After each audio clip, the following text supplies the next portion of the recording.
Welcome to week 2. So let's go through the overview of what we're going to cover this week. We're going to talk about nail anatomy. Anna's going to get her nerd on. We're going to talk about the life cycle of nails, and we're both going to get our nerd on. Yep. And it's going to be great. We're going to talk about genetics. We're going to talk about lifestyle. We're going to talk about health. Oh my. So that was a play on I'm in a weird mood. lions and tigers and bears on my whatever. Was a stretch, but there we go.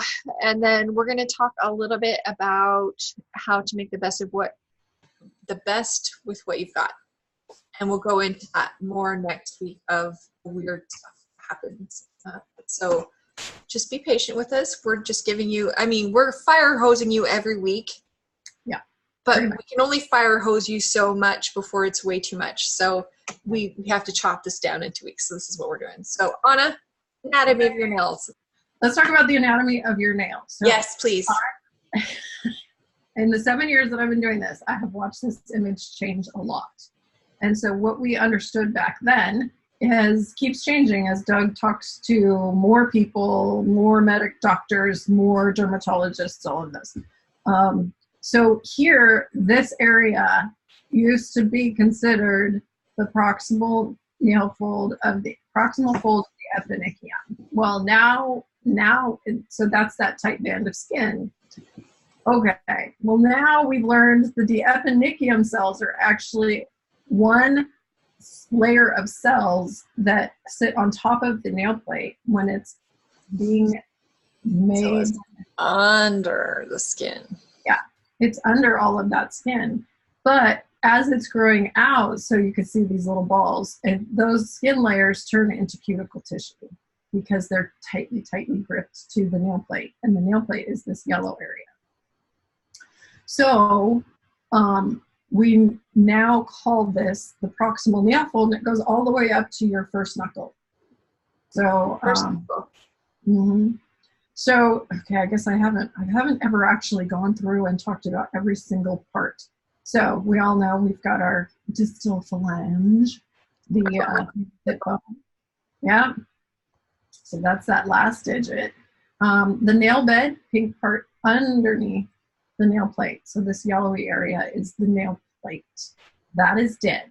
The only time it's alive is when it's back here underneath all of the skin and it's being created by the matrix. So I don't particularly understand how it's all happening back in here, but that part's alive. Once it gets to the point where you can see it, it's no longer alive. Unless the nucleus dies and it moves forward, it continues to get pushed forward as dead keratin cells. Right.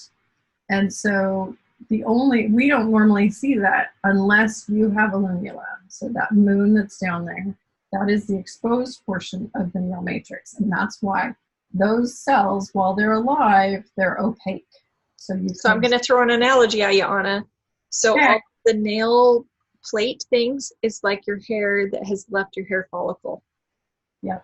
Like all this is dead keratin tissue. Yeah. There's nothing that you can do to make it alive. You can't make it alive, but you can preserve its health. You can. Okay. Yeah.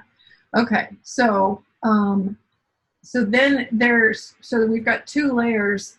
There's of what we think of is the eponychium, but there's also the hyponychium.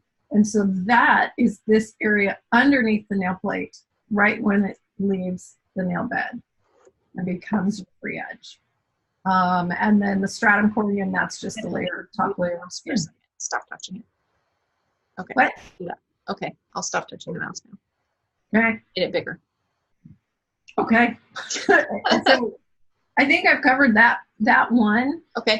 The biggest thing is to understand right here is, and we'll talk a lot more, I think that's your next slide, is what's the difference between the cuticle tissue that's riding the nail plate versus keratinized, I'm not seeing your mouse. Extra. This gray part, the cuticle tissue versus this gray part of the keratinized proximal fold tissue. Okay, now I see your mouse again. Yeah, so I think I have to click on it.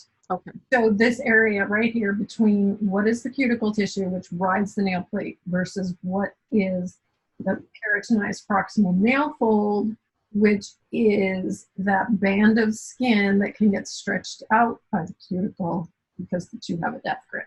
Yes. So we'll talk more about that. Death grip. It's like my kids fighting. Stop fighting, kids. Okay. And your boy, a wrestler, man, he gets death grips on other kids and yeah, wins. He tore a tendon in my ankle. That's right, he did. All fun and games until somebody gets their ankle tendons torn. Exactly.